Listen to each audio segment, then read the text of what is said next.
Shalom Jemaat Gereja Best, biarlah semangat dan sukacita terus ada dalam kehidupan kita. Sebelum memulai kebaktian, kami akan menyampaikan beberapa informasi Gereja Best selama bulan Juni.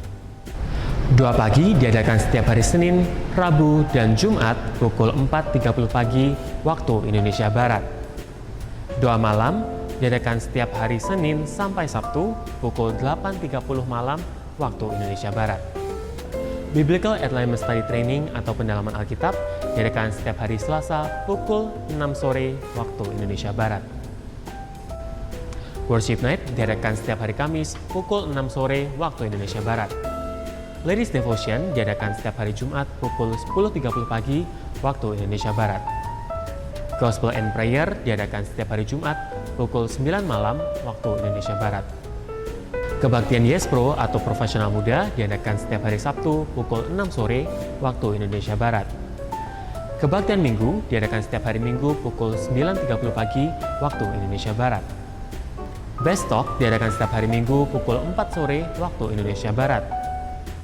Selain program YouTube, Gereja Best juga memiliki kebaktian secara online melalui Zoom. Doa pagi diadakan setiap hari Selasa, Kamis, dan Sabtu. Hari Selasa dan Kamis diadakan pukul 5.30 pagi waktu Indonesia Barat. Dan hari Sabtu diadakan pukul 7 pagi waktu Indonesia Barat. Ladies Devotion diadakan setiap hari Rabu pukul 7.25 malam waktu Indonesia Barat. Link Zoom dapat Anda dapatkan di Ewarta Gereja Best. Ikuti juga program terbaru kami, Best Church Metaverse, setiap hari Kamis pukul 7 malam waktu Indonesia Barat. Dan untuk informasi kode room Metaverse, dapat menghubungi koordinator masing-masing cabang gereja.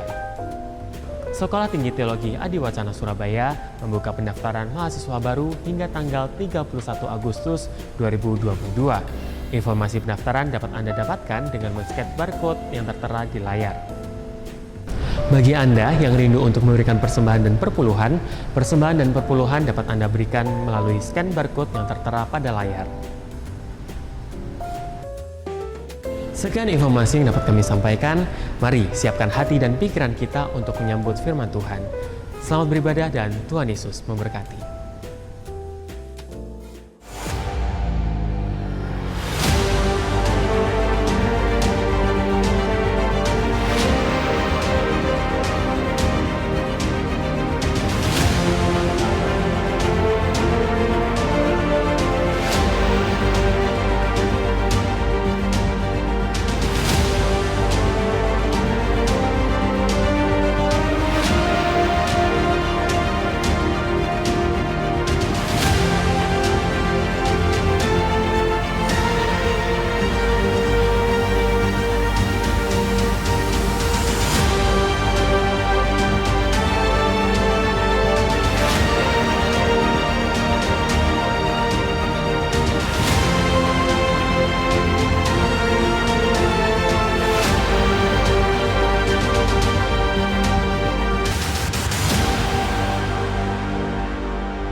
boleh berikan tepuk tangan terlebih dahulu buat Tuhan kita yang luar biasa Bapak Ibu Saudara. Haleluya. Mari bersama-sama sejenak kita boleh bangkit berdiri. Kita mau memasuki ibadah kita dengan ucapan syukur di hadapan Tuhan. Ini kami Bapa, kami datang di hadirat-Mu. Kami membawa hati kami. Kami naikkan ucapan syukur kami Tuhan karena Engkau baik dalam sepanjang perjalanan hidup kami Tuhan. Mari Bapa Kau hadir tengah-tengah setiap kami pagi hari ini. Urapi, jamah, berikan kekuatan yang baru, pengharapan yang baru buat setiap kami Tuhan.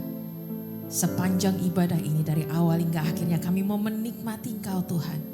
Engkau yang ada hadir menjamah setiap kami. Terima kasih di dalam nama Yesus Kristus yang siap menguji nama Tuhan, sama-sama kita mau berkata amin. Silakan duduk Bapak Ibu Saudara. Yes Lord.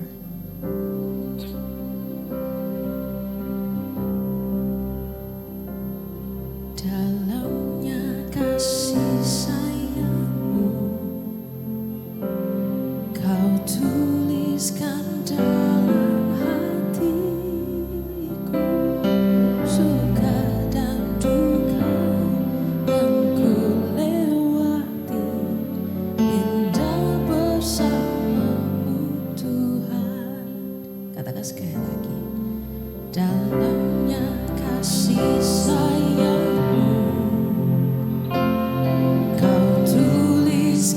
dalam hatiku, suka dan duka yang ku lewati, indah bersama-Mu Tuhan. Kasih-Mu selalu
Bapak Ibu Saudara yang kau merasakan kasih Tuhan, boleh angkat tanganmu tinggi, lambaikan tanganmu bagi Tuhan.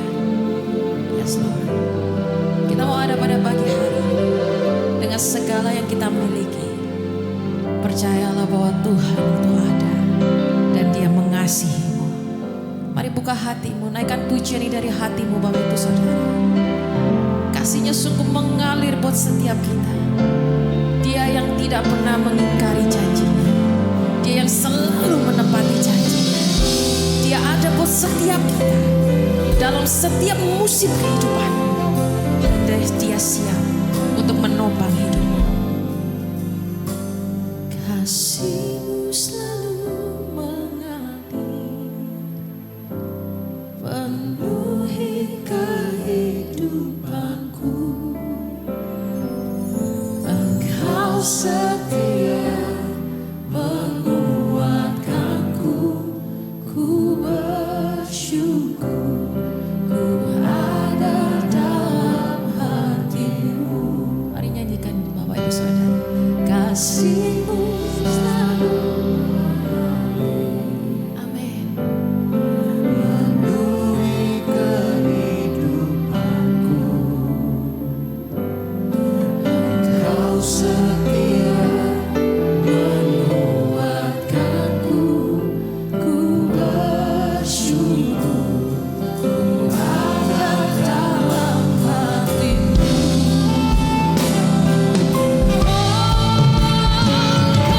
Kasih-Mu selalu mengalir, penuhi kehidupanku.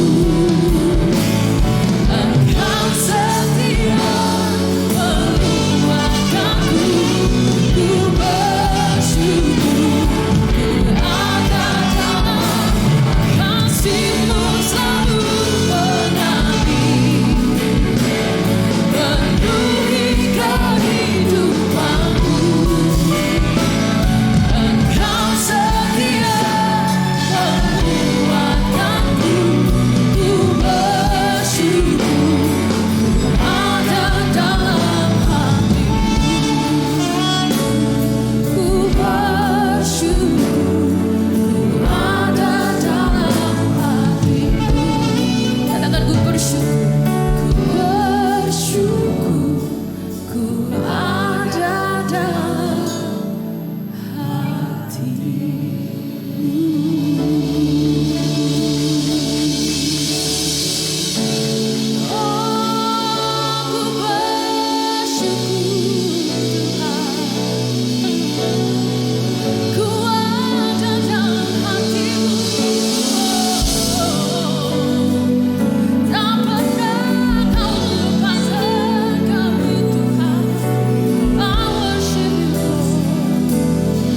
Jesus, I love you so. Hallelujah. Mari sembah Dia, nikmati hadirat-Nya. I worship you, my Lord. Hallelujah. Oh, kasih-Mu melimpah buat setiap kami, Bapa. Hallelujah.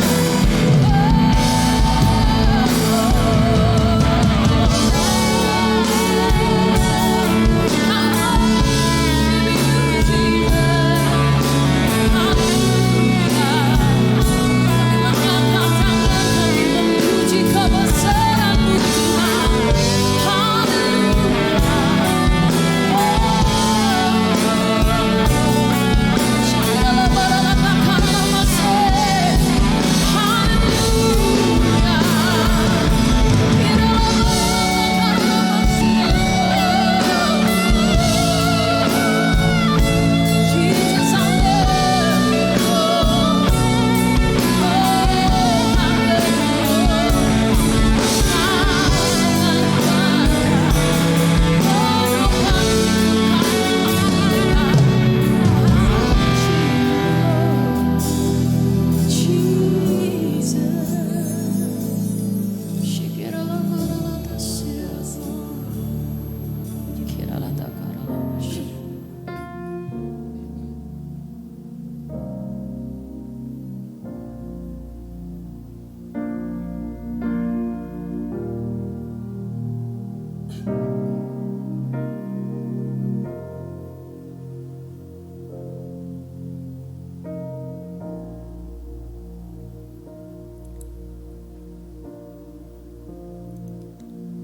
When peace like a river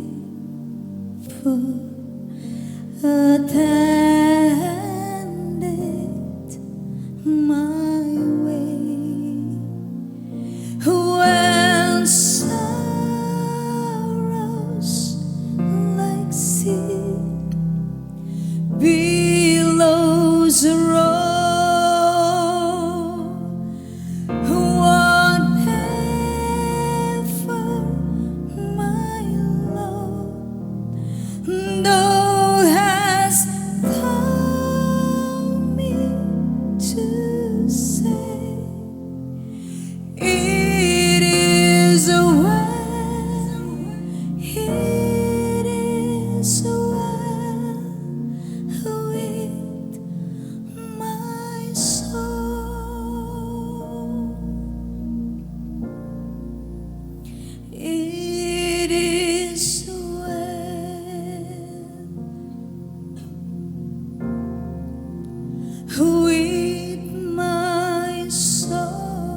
Though Satan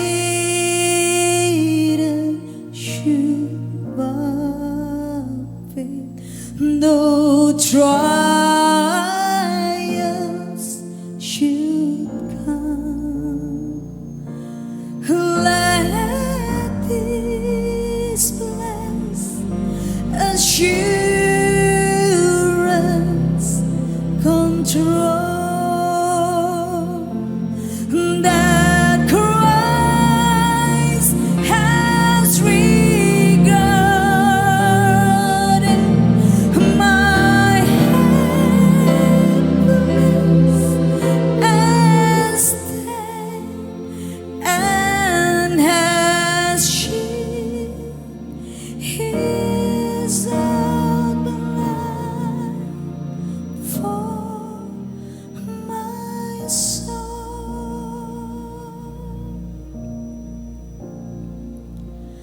It is well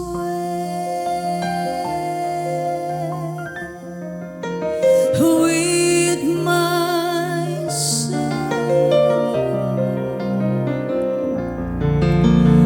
It is well. It is well with my soul.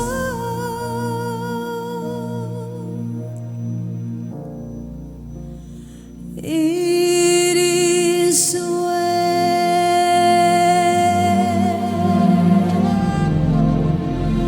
with my soul.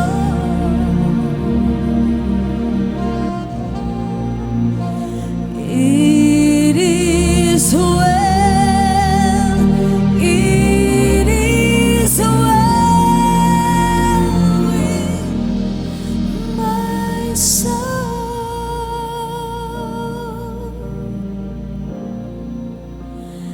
It is well. It is well with my soul.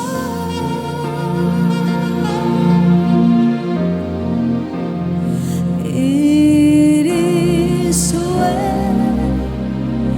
It is well with my soul.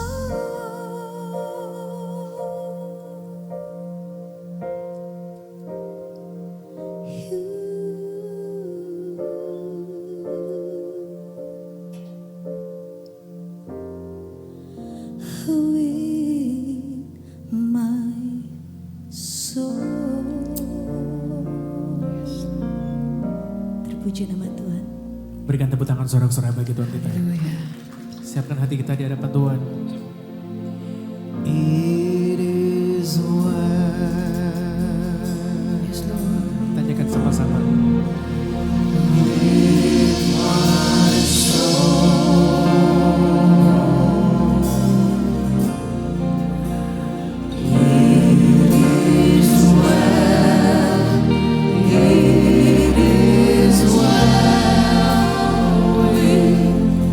My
Silakan duduk Bapak Ibu semuanya. Shalom, selamat siang. Hari ini tema kebaktian kita berkata tentang kekuatan iman membangkitkan kerinduan akan Allah.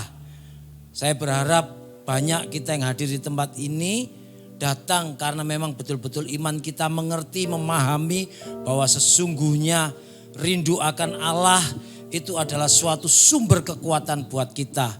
Karena seringkali banyak orang mengandalkan koneksinya, mengandalkan hartanya, mengandalkan intelijensinya, otaknya gitu ya. Tapi kenyataannya mereka tidak pernah mendapat kekuatan dalam kehidupan ini. Artinya apa ini? Masing-masing kita jangan pernah lupa bahwa sesungguhnya penghiburan kekuatan yang sejati hanya kita peroleh ketika iman kita teguh kepada Tuhan. Hari ini kita akan belajar bagaimana kekuatan iman itu bisa mengalahkan waktu, situasi dan kondisi yang ada. Dan kekuatan iman itu akan membuat orang mampu mengatasi bermacam-macam hambatan dan rintangan. Kita akan buka beberapa ayat dulu, lalu ayat ini akan saya konklusikan gitu supaya kita mengerti bahwa sesungguhnya kekuatan imanlah yang bisa menggerakkan orang itu sampai berjumpa dengan sumber penghiburan kekuatan sesungguhnya. Kita buka dalam Lukas pasal 24 ayat yang ke-22. Injil Lukas pasal 24 ayat yang ke-22. Demikian firman Tuhan. Tetapi beberapa perempuan dari kalangan kami telah mengejutkan kami. Pagi-pagi buta mereka telah pergi ke kubur. Garis bawahi waktu itu namanya pagi-pagi buta. Berikutnya Matius pasal yang ke-27. Ayat yang ke-55, 56. Injil Matius pasal 27 ayat yang ke-55, 65. Kata Pilatus kepada mereka, ini penjaga-penjaga bagimu, pergi dan jagalah kubur itu sebaik-baiknya. Garis bawahi penjaga-penjaga. Tadi pagi-pagi buta, yang kedua penjaga-penjaga. Berikutnya di ayat yang ke-66.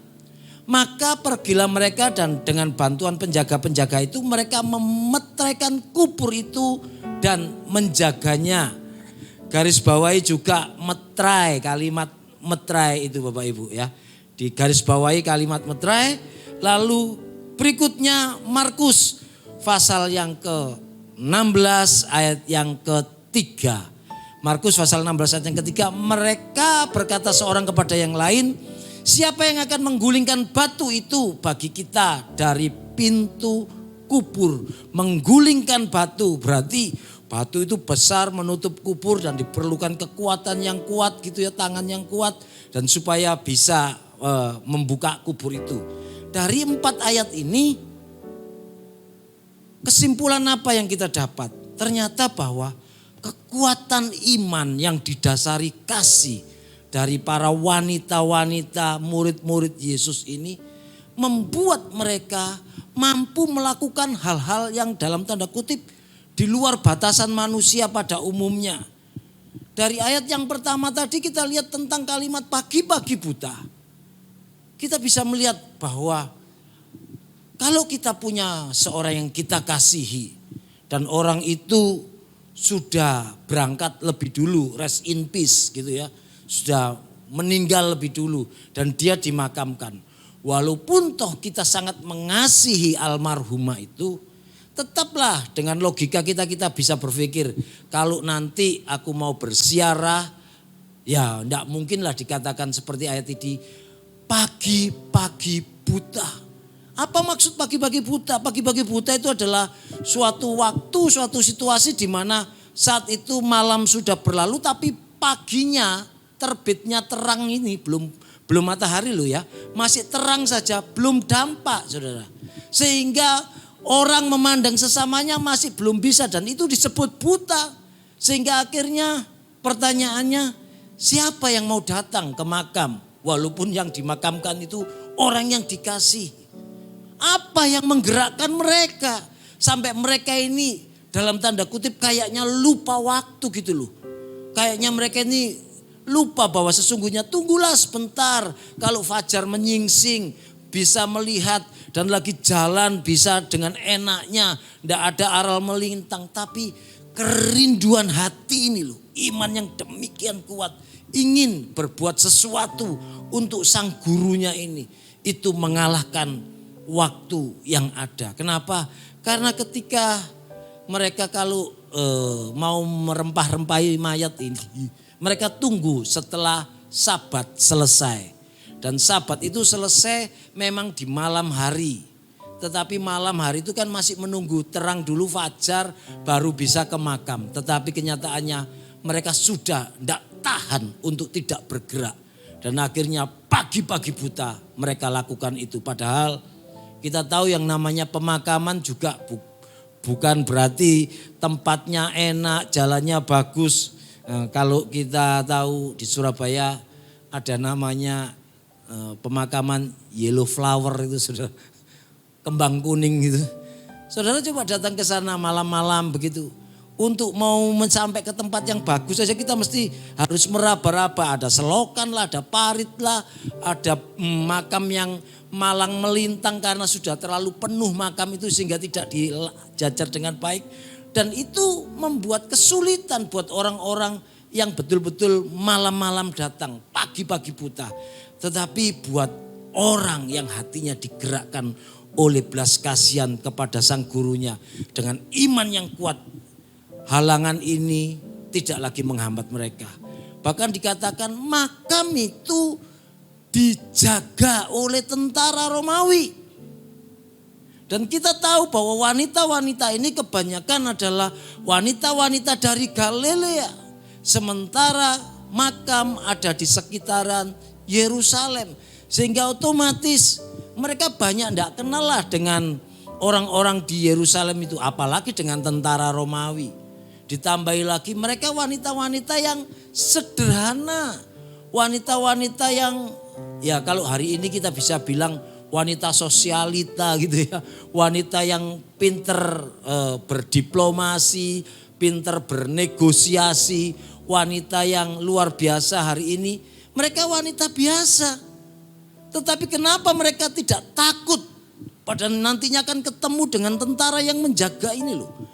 Apa mungkin mereka ini diizinkan untuk melakukan ziarah itu? Tapi sekali lagi halangan itu, rintangan itu tidak dihiraukan oleh orang-orang yang hatinya digerakkan oleh kekuatan iman ini. Tidak cukup sampai di situ. Bahkan kalau toh misalnya tentara itu mengizinkan. Masih ada lagi halangan yang namanya kubur itu dimeteraikan. Baru kali ini saudara, ada meterai yang untuk mensahkan sesuatu perjanjian gitu ya.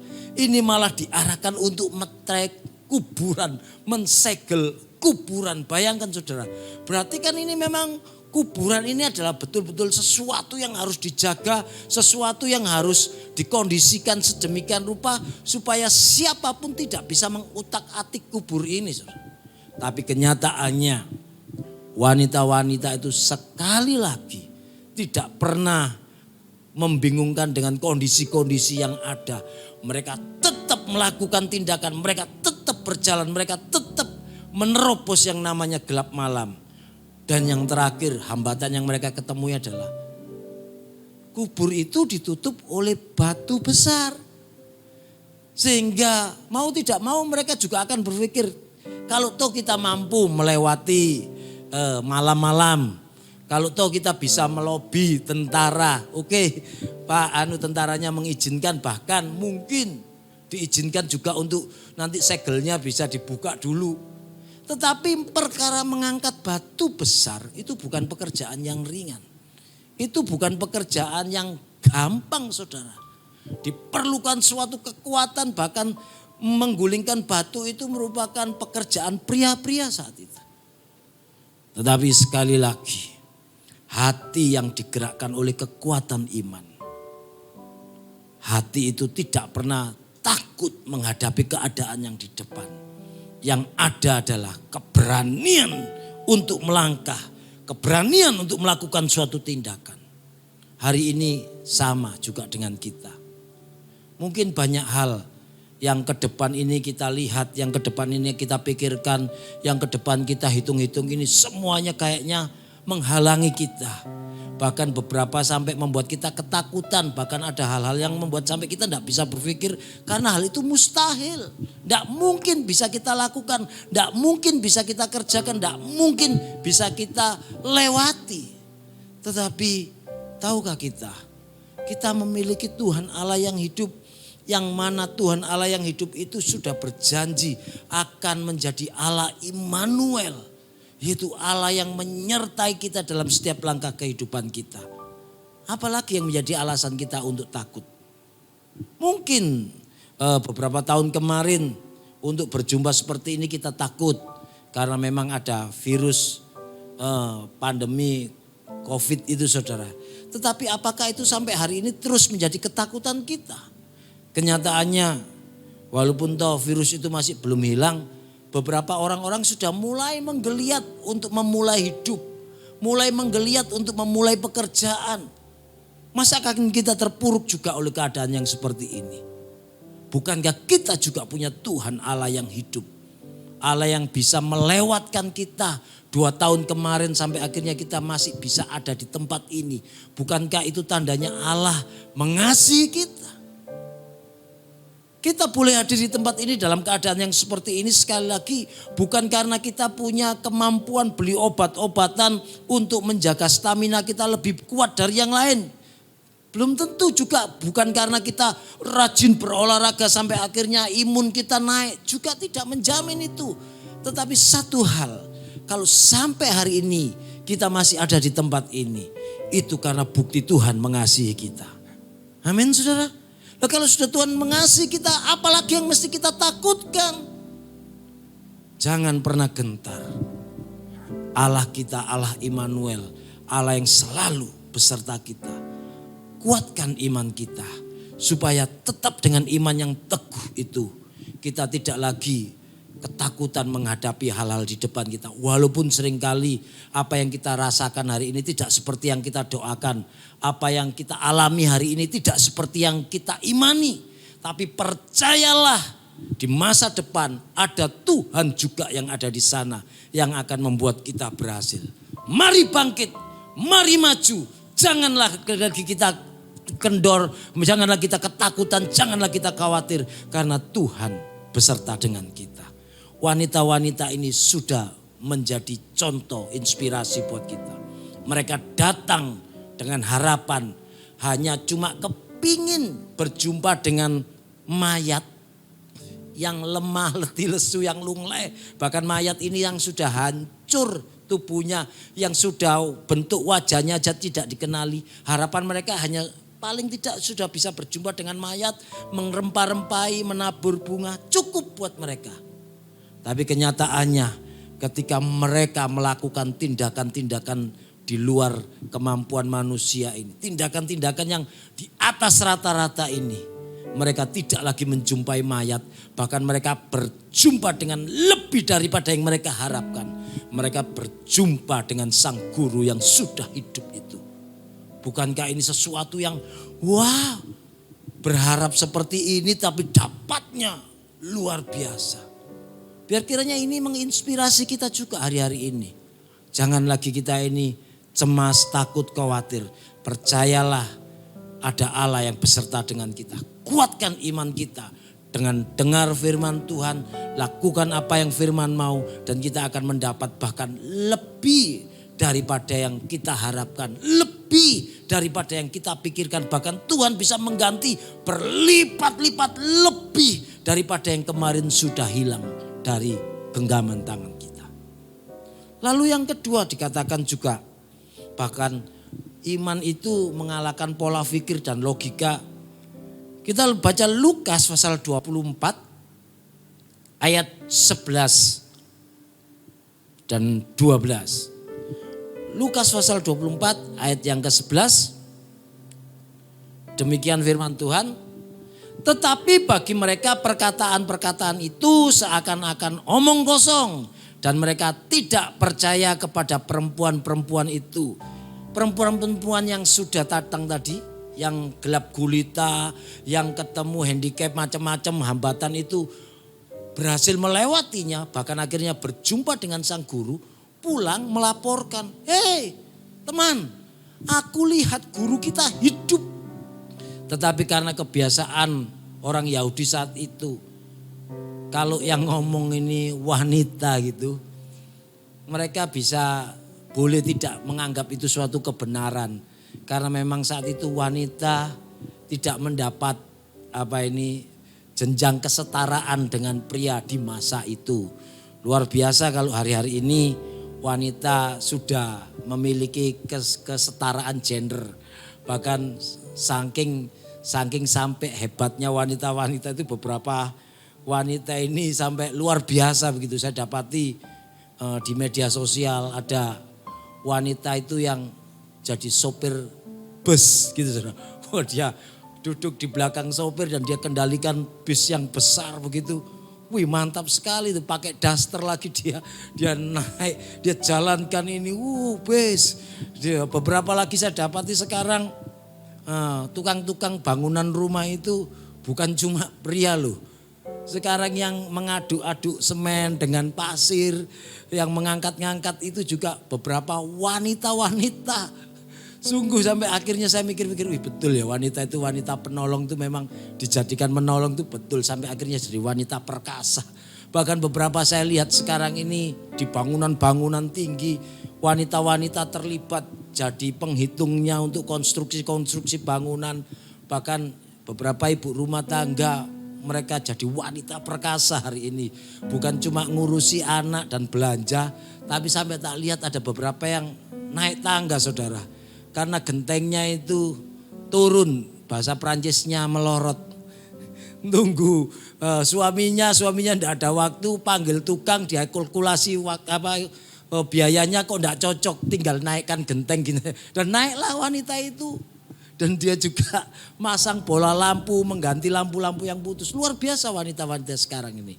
Tapi kalau waktu itu wanita ngomong pun tidak digubris, bahkan bisa dianggap bohong. Beberapa mereka mulai memberi stempel, wah ini para ladies-ladies ini halusinasi.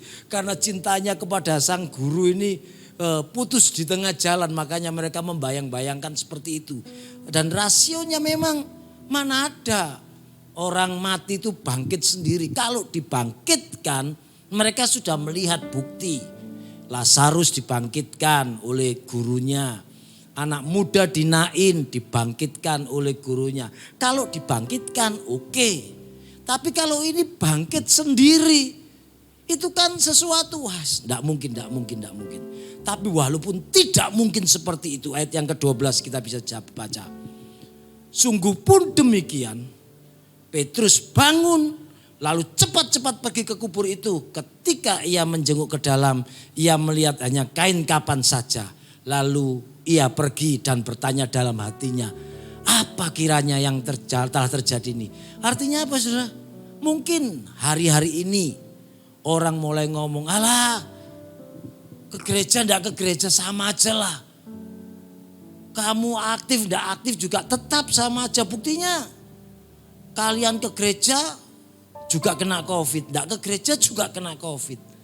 Yang ngomong tentang Tuhan hebat, Tuhan baik, Tuhan luar biasa, itu juga sakit kena COVID. Sementara yang tidak rajin-rajin ke gereja juga sama aja, alah sudahlah. Berapa banyak kan kadang kita ketemu dengan statement-statement seperti itu, saudara. Sehingga akhirnya kita menganggap itu omong kosong gitu loh. Ayo rajin ke gereja, ayo cari Tuhan, ayo kuatkan iman. Sebentar lagi Tuhan akan datang, berjaga-jagalah. Ketika kita dengar-dengar seperti itu, tak ubahnya kita juga seperti kebanyakan orang. Tuhan datang, Tuhan datang. Dulu kakek saya bercerita kepada saya, ayo nyu rajin ke gereja, kalau ke gereja jangan malas. Sebentar lagi Tuhan datang loh. Sekarang kakek saya sudah almarhum dan ganti saya sudah jadi kakek. Masa saya harus menasihati yang sama bahwa ayo Tuhan datang cu, Tuhan mau datang cu. Sampai saya jadi kakek ini Tuhan belum datang-datang. Sehingga hal itu kadang membuat hati kita menjadi tawar. Hati kita menjadi rasanya ya sudahlah. Mau ke gereja boleh, enggak ke gereja juga enggak apa-apa. Hati-hati saudara. Kenapa? Karena jujur memang kedatangan Tuhan secara global, secara bersama-sama belum terjadi. Tapi jangan lupa bahwa Tuhan bisa datang memanggil secara individual. Hari ini teman-teman kita ada beberapa mungkin yang lagi terbaring di adijasa sana, saudara. Bisa jadi juga besok saya. Tetapi saudara jangan senyum-senyum. Kenapa? Karena juga lusa mungkin saudara juga loh, saudara. Oleh sebab itu ayo kita persiapkan hati, persiapkan diri. Jangan lagi menganggap itu semua biasa, itu semua omong kosong. Enggak ada masalah, tenang-tenang aja lah. Enggak perlu jadi orang sampai fanatik-fanatik. Enggak perlu ke gereja sampai demikian. Memang kalau sempat ya datanglah, kalau enggak sempat mau bagaimana. Bayangkan beberapa kita dapat nasihat-nasihat, dapat statement-statement seperti itu. Tapi hari ini Petrus pun mendengar seperti itu. Itu omong kosong. Tapi Petrus tidak mau diam saja. Dia bergerak dan dia membuktikan. Kalau bukan hati yang terbakar oleh iman. Mana berani menerobos yang seperti itu. Bahkan dikatakan yang ketiga, kekuatan iman itu mengalahkan kekuatan fisik stamina manusia pada umumnya. Kalau ayat yang ketiga ini kita bisa buka di dalam Lukas pasal 24 ayat yang ke-13. Lukas pasal 24 ayat yang ke-13.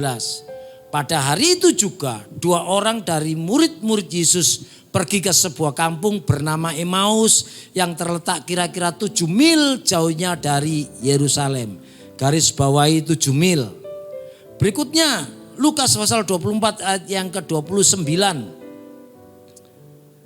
Lukas 24 ayat 29, tetapi mereka sangat mendesaknya katanya, tinggallah bersama-sama dengan kami sebab hari telah menjelang malam dan matahari hampir terbenam. Lalu masuklah ia untuk tinggal bersama-sama dengan mereka. Garis bawahi hari telah menjelang malam. Yang tadi 7 mil, yang sekarang hari menjelang malam. Lalu Kisah Rasul pasal yang ke-1 ayat yang ke-4. Kisah Rasul pasal 1 ayat yang ke-4. Pada suatu hari ketika ia makan bersama-sama dengan mereka, ia melarang mereka meninggalkan Yerusalem dan menyuruh mereka tinggal di situ menantikan janji Bapa yang demikian katanya. Telah kamu dengar daripadaku, ayat yang ke-5. Dikatakan, sebab Yohanes membaptis dengan air, tetapi tidak lama lagi kamu akan dibaptis dengan Roh Kudus. Ayat yang ke-4 tadi garis bawahi dengan kalimat yang berkata, tinggallah di Yerusalem. Ayat yang ke-4 tadi di garis bawahi kalimat tinggallah di Yerusalem. Lalu Lukas pasal 24 ayat 33. Lalu bangunlah mereka dan terus kembali ke Yerusalem. Di situ mereka mendapati ke-11 murid itu. Mereka sedang berkumpul bersama-sama dengan teman-teman mereka. Garis bawahi terus kembali. Kesimpulannya apa dari hal ini? Iman yang dikuatkan itu bisa mengalahkan kekuatan fisik stamina manusia. Pertama dikatakan bahwa ada 2 orang murid keluar dari Yerusalem menuju Emmaus. Kenapa mereka keluar? Beberapa teologi itu mengomong begini, ini murid-murid mau cari aman. Karena saat itu di Yerusalem lagi terjadi huru-hara keributan begitu. Begitu Yesus disalib, minggunya bangkit dan saat itulah keributan itu mulai terjadi. Wih, ini yang disalibkan sudah bangkit atau beberapa juga mulai mengabarkan kabar bohong. Enggak, itu murid-muridnya kok yang mencuri. Nah, gara-gara yang seperti ini, setiap orang yang merasa murid Yesus saat itu lagi ketakutan semuanya. Wah, bagaimana ini? Kok kita tidak mencuri malah dituduh mencuri. Jangan-jangan malah kita nanti ditangkap, kita malah dianiaya, kita malah kena pukul dan lain sebagainya. Dan dua orang ini mau mencari selamat begitu loh saudara. Keluarlah dia dari Yerusalem walaupun dengan pembenaran sedikit. Nomor satu, karena Yerusalem lagi kacau ini. Dan murid-murid lagi banyak yang akan ditangkap karena terdengar isunya murid yang mencuri guru. Lalu yang kedua, kalau saya keluar dari Yerusalem tidak keluar jauh-jauh kok. Keluarnya yang cuma 7 mil. 7 mil itu sekitar 12 kilo lah saudara. 12 kilo saya tadi coba-coba searching di Google Map. Ternyata 12 kilo itu sepanjang jalur mer. Dari jalan Kenjeran pertigaan lampu merah itu sampai Sport Center Pondok Chandra. Persis 12 kilo itu saudara. Berarti kan gak terlalu jauh-jauh amat itu. Masih dalam lingkaran-lingkaran samalah begitu. Walaupun agak keluar kota. Mer yang di Kenjeran itu Surabaya. Sport Center Pondok Chandra itu Sidoarjo begitu saudara. Tapi itu diperlukan waktu sekitar 3 jam kalau saudara jalan. Kalau naik motor, naik mobil mungkin ya 30 menit kan gitu. Tapi waktu itu mereka jalan. Dan jangan lupa jalannya itu begitu sampai di sana sudah menjelang malam. Tapi sementara mereka berjalan, Sang Firman yang sudah hidup ini menguatkan mereka, mengingatkan mereka, memberi mereka pemahaman lagi, bercerita tentang firman-firman yang ada mulai dari perjanjian lama, kitab para nabi, sampai Taurat-Taurat, diulang-ulang lagi. Hati mereka ini berdebar-debar loh. Sampai akhirnya ketika mereka duduk bersama, ketika mereka menghadap meja makan, ketika Yesus memberkati makanan yang ada di depan mereka, seketika itu juga gugurlah yang menghalangi mata mereka untuk mengenal bahwa sang guru ini ternyata ada di sampingnya. Begitu tahu sang guru ini ternyata ada di sampingnya dan hidup. Tadi dikatakan ayat yang ke-33, seketika itu juga mereka kembali ke Yerusalem. Artinya apa ini? Ini artinya bahwa mungkin kadang kita ini tidak keluar dari kekristenan, tidak keluar dari gereja lah. Tapi paling tidak sekarang ini kan masa gereja-gereja terus. Kemarin 2 tahun ini pekerjaan sepi nih. Ya paling tidak aku tak cari-carilah tambahan-tambahan, tak carilah mungkin jam-jam untuk ke gereja agak dikurangi, jam-jam untuk pelayanan agak berkurang, komsel-komsel. Ya nanti kalau toh aku ikut online tapi jangan disebut ya namaku, jangan dipanggil. Aku cuma buka saja tapi enggak terlibat di dalamnya. Dan itulah kenyataannya murid-murid ini. Mereka takut, mereka mau mencari selamat tapi juga tidak jauh-jauh. Karena konsep mereka, gurunya melarang mereka untuk meninggalkan Yerusalem sampai mereka diperlengkapi kuasa dari sorga yang adalah Roh Kudus itu sendiri. Tetapi banyak di antara kita juga sama. Oleh sebab itu apa yang terjadi? Mari kuatkan iman kita, terus dengar firman. Terus dengar firman. Karena dengan mendengarkan firman, firman itu akan membangkitkan iman kita. Dan ketika iman itu bangkit, dikatakan bahwa walaupun malam, mungkin begitu sampai di Emmaus itu jam 6 malam, dan sudah gelap gulita gitu. Mereka tetapkan hati kembali lagi ke Yerusalem. Dan dibutuhkan 3 jam lagi. Padahal saat itu mereka belum istirahat saudara. Karena kalimat seketika itu juga mereka kembali ke Yerusalem adalah berbicara tentang mereka demikian antusiasnya. Karena melihat sang guru ini sudah hidup. Bukankah kita juga sama hari-hari ini? Kita memiliki Tuhan yang hidup. Kenapa kita tidak antusias juga untuk terus mengiring Tuhan? Jangan kasih kendor iman kita. Jangan kasih kendor langkah kaki kita untuk menjadi berkat. Jangan kasih kendor tangan kita untuk melayani sesama kita. Karena kita tahu Tuhan Allah kita, Tuhan yang hidup. Dan jangan berpikir problem masalah itu kayaknya kena ke kita saja. Sampai akhirnya kita menganggap diri kita ini paling menderita sedunia. Kenyataannya ketika mereka kembali ke Yerusalem, mereka dapati ke-11 murid itu masih ada di kota itu. Ternyata murid-murid yang lain tidak mencarikan diri, tidak mencari selamat sendiri, tidak mencari keuntungan sendiri, tidak memikirkan dirinya sendiri. Siapapun kita hari ini, tidak ada cara lain. Kembalilah kepada firman. Dengarkan firman. Dengan mendengarkan firman, iman kita akan kuat. Ketika iman kita kuat, tidak ada alasan lagi. Aduh capek, aku baru jalan 3 jam ini tadi loh. 7 mil 12 kilo. Sebentar ya Tuhan ya, aku tak break dulu ini loh, capek habis kena pandemi COVID. Sekarang sudah ditawarkan, ayo misi. Uang belum kembali, keuntungan belum kembali. Beberapa juga kami harus kasih THR untuk karyawan. Gereja punya program misi lagi. Aduh untuk kali ini Pak Daeng minta maaf ya, saya tidak ikut misi dulu. Saudara tahu, kekuatan iman itu akan membangkitkan gairah kerinduan kita untuk berjumpa dan menyenangkan Allah kita. Biar kiranya firman yang kita dengar ini menjadi juga acuan buat kita untuk kita boleh menguatkan iman kita. Saya undang pemain musik WL Singer. Ada satu lagu pujian yang akan menjadi statement kekuatan kita, yang akan menjadi pernyataan iman kita. Bagaimana orang itu harus mengiring Tuhannya. Haleluya, haleluya, haleluya. Terima kasih Tuhan. Kekuatanku hanya Kau Tuhan, harapanku hanya Kau Tuhan. Saat badai datang mengguncang,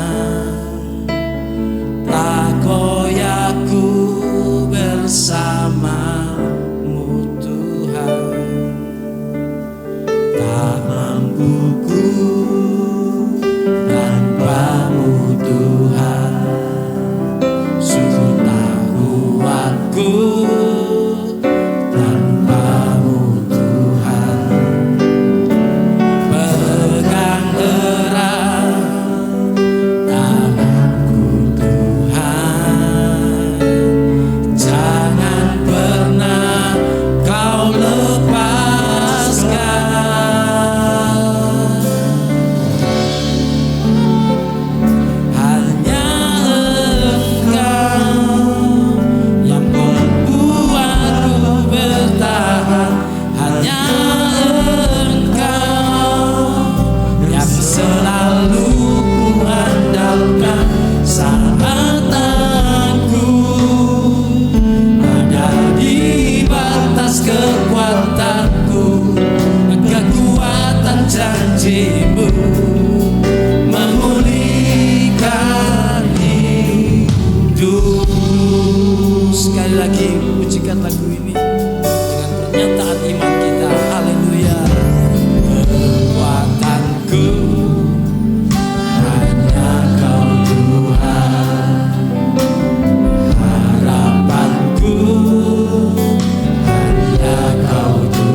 bersorak-sorai bagi Tuhan. Kami berdoa untuk gereja-gereja yang ada di muka bumi, bagi para hamba Tuhan sampai kepada semua jemaatnya. Kiranya Tuhan memberkati mereka semua, supaya mereka menjadi berkat dan berdampak, sehingga gereja di muka bumi ini dipenuhi oleh jemaat yang mencari Tuhan dengan tulus dan takut. Buat semua hamba Tuhan, buat semua gereja, buat semua jemaatnya bersatu, rukun dan tidak terpecah-pecah, supaya dunia percaya Yesus yang kita sembah adalah Tuhan bagi kemuliaan Allah Bapa. Demikian juga untuk gereja di mana kami Engkau percayakan untuk mengembalakannya, yaitu gereja Blessing in the Spirit. Bapa di surga, kami juga berdoa untuk setiap persembahan dari umat-Mu. Kiranya Engkau menerimanya menjadi dupa yang harum. Tuhan, beri kemurahan-Mu, balaslah kebaikan dan kerelaan hati jemaat, jaga dan lindungi mereka, serta pelihara umat-Mu Tuhan di dalam keluarganya, pekerjaannya, kesehatannya, dan kerohaniannya sampai ke anak cucu mereka. Dan mari Bapak Ibu, sebelum kita pulang, dekapkan kedua tanganmu di dada. Menerima berkat itu mudah dan pasti, namun firman Tuhan mengingatkan, jagalah hatimu dengan kewaspadaan, karena dari hatilah itu terpancar kehidupan. Jemaat yang dikasihi Tuhan, mari engkau pulang menjadi berkat, dan engkau pulang menerima berkat rahmat anugerah dari Allah Bapa di surga, di dalam putra tunggalnya Yesus Kristus yang telah mati bagi dosa kita. Dan dia bangkit pada hari ketiga, sehingga kita menyembah Tuhan Allah yang hidup. Dan dia naik ke sorga untuk menyediakan rumah bagi engkau dan saya, sehingga kita punya pengharapan yang sungguh pasti. Dan dia akan datang kembali kedua kalinya, menjemput umatnya, gerejanya yang berjaga-jaga, kudus, dewasa, dan bijaksana, serta ia akan menghakimi seluruh dunia. Dan di dalam persekutuan dengan Roh-Nya yang kudus, membuat hati kita berkobar-kobar, membuat roh kita menyala-nyala di dalam kasih semula. Roh Kudus yang menghibur, Roh Kudus yang memelihara, menginsyafkan dosa kita, menuntun dan memimpin kita kepada kebenaran dan kekudusan, serta menjadikan kita saksi Kristus mulai hari ini sampai selama-lamanya. Mari kita akhiri dengan doa Bapa kami di surga bersama-sama.